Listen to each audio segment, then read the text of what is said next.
ಕಲಬುರಗಿ ನಗರದ ಚರಂಡಿ ನೀರು ಭೀಮಾ ನದಿಗೆ ಸೇರ್ತಾ ಇದೆ. ದುರಂತ ಅಂದ್ರೆ ಜನರು ಅದೇ ನೀರನ್ನ ಕುಡಿತಾ ಇದ್ದಾರೆ. ಕೆಲ ಕಾರ್ಖಾನೆ ಮಾಲೀಕರು ರಾಜಕಾಲುವೆಗೆ ಮಿಡ್ ನೈಟ್ ನಲ್ಲಿ ವಿಷಪೂರಿತ ಕೆಮಿಕಲ್ ಸುರಿತಾ ಇದ್ದಾರೆ.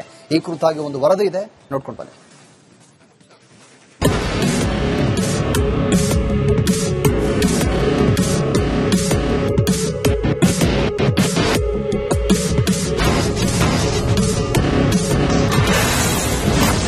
ರಾಜಕಾಲುವೆ ಸೇರುತ್ತಿದೆ ವಿಷಪೂರಿತ ಕೆಮಿಕಲ್.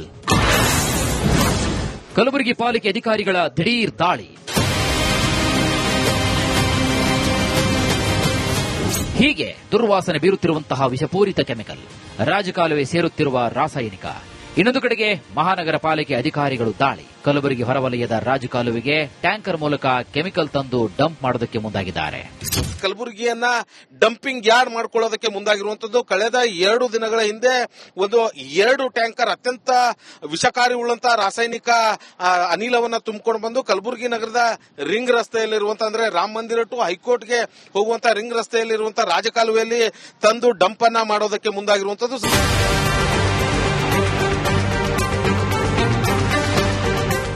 ಕೆಲ ತಿಂಗಳಿನಿಂದ ಮಧ್ಯರಾತ್ರಿ ಆದರೆ ಸಾಕು, ಟ್ಯಾಂಕರ್ಗಳಲ್ಲಿ ದುರ್ವಾಸನೆ ಬೀರುವಂತಹ ಅತ್ಯಂತ ವಿಷಪೂರಿತ ಕಾರ್ಖಾನೆಯ ಕೆಮಿಕಲ್ ಡಂಪ್ ಮಾಡಿ ಎಸ್ಕೇಪ್ ಆಗ್ತಿದ್ರು. ದುರ್ವಾಸನೆ ಜೊತೆ ನೀರು ಸೇರಿ ಬೋರ್ವೆಲ್ ನೀರಿನಲ್ಲಿ ವಾಸನೆ ಬರ್ತಾ ಇತ್ತು. ಈ ಬಗ್ಗೆ ಕಲಬುರಗಿ ಮಹಾನಗರ ಪಾಲಿಕೆಗೆ ಸಾರ್ವಜನಿಕರು ದೂರು ಕೂಡ ನೀಡಿದ್ರು. ಕುಡಿಯುವಂತ ನೀರಿನಲ್ಲಿ ಈ ಒಂದು ಅನಿಲ ವಿಷಗಳನ್ನು ಕಲುಷಿತಗೊಂಡಿದ್ದಾರೆ. ಜನರ ಇದರ ಮೇಲೆ ಏನಾಗ್ತದೆ ಅಂದ್ರೆ ದುಷ್ಪರಿಣಾಮ ಬೀರ್ತದೆ ಸರ್. ಬಹಳ ಶಾಲೆಗೆ ಹೋಗಂತ ಮಕ್ಕಳಿದ್ದಾರೆ, ಬೆಳಗಿನ ಜಾವದಲ್ಲಿ ಅವ್ರಿಗೆಲ್ಲ ನಾವು ಊಟ ತಿಂಡಿ ಮಾಡಬೇಕಾಗ್ತದೆ ಅಂತೇಳಿ. ಈಗ ನಾವು ಏನಾಗ್ತಾ ಇದ್ರೆ ಮಕ್ಕಳಿಗೆ ನಾವು ವಿಷ ಕೊಡ್ತಾ ಇದ್ದೇವೆ ಅಂತೇಳಿ.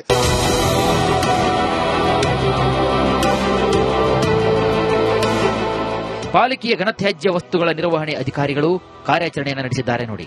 ಬೀದರ್, ಯಾದಗಿರಿ ಜಿಲ್ಲೆಯಿಂದ ಟ್ಯಾಂಕರ್ ಮೂಲಕ ಕೆಮಿಕಲ್ ತಂದು ರಾಜಕಾಲುವೆಗೆ ಸುರಿಯುತ್ತಿದ್ದ ವೇಳೆ ದಾಳಿ ಮಾಡಿದ್ದಾರೆ. ಟ್ಯಾಂಕರ್ಗಳನ್ನ ವಶಪಡಿಸಿಕೊಂಡಿದ್ದಾರೆ ಅಧಿಕಾರಿಗಳು. ಅದರಲ್ಲಿ ಒಟ್ಟು 4 ಜನರ ಮೇಲೆ ದೂರು ದಾಖಲಾಗಿದೆ. ಬೇಸಿಕಲಿ ಏನಂತಂದ್ರೆ, ಏನು ಇಂಡಸ್ಟ್ರಿಯಲ್ ವೇಸ್ಟ್ ಬರುತ್ತೆ ಅದು ಈ ಟ್ರಕ್ಸ್ಗಳ ಮುಖಾಂತರ ತಂದು ಇಲ್ಲಿ ಓಪನ್ ಚರಂಡಿಗಳಲ್ಲಿ ವಿಲೇವಾರಿ ಮಾಡ್ತಾ ಇದ್ದಾರೆ ಅಂತ ದೂರು ದಾಖಲಾಗಿದೆ. ಈಗಾಗಲೇ ಸಂಬಂಧಪಟ್ಟವರಿಗೆ ನೋಟಿಸ್ ಅನ್ನ ಕೊಟ್ಟು ತನಿಖೆ ಮಾಡ್ತಾ ಇದೀವಿ.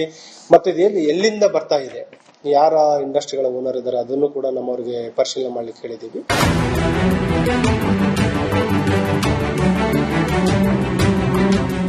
ವಿವಿಧ ಕಲಂ ಅಡಿ ಅಶೋಕನಗರ ಪೊಲೀಸರು ದೂರನ್ನು ದಾಖಲಿಸಿಕೊಂಡು ತನಿಖೆಯನ್ನು ನಡೆಸ್ತಾ ಇದ್ದಾರೆ.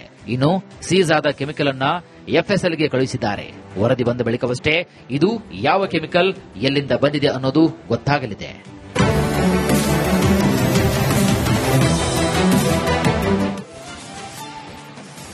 ಈಗೊಂದು ಸ್ಮಾಲ್ ಬ್ರೇಕ್ನ ಬಳಿಕ ಕ್ರೀಡಾ ಇಲಾಖೆ ಕಚೇರಿ ಮೇಲೆ ದಾಳಿಯಾಗಿದೆ. ಡೀಟೇಲ್ಸ್ ಬ್ರೇಕ್ನ ನಂತರ.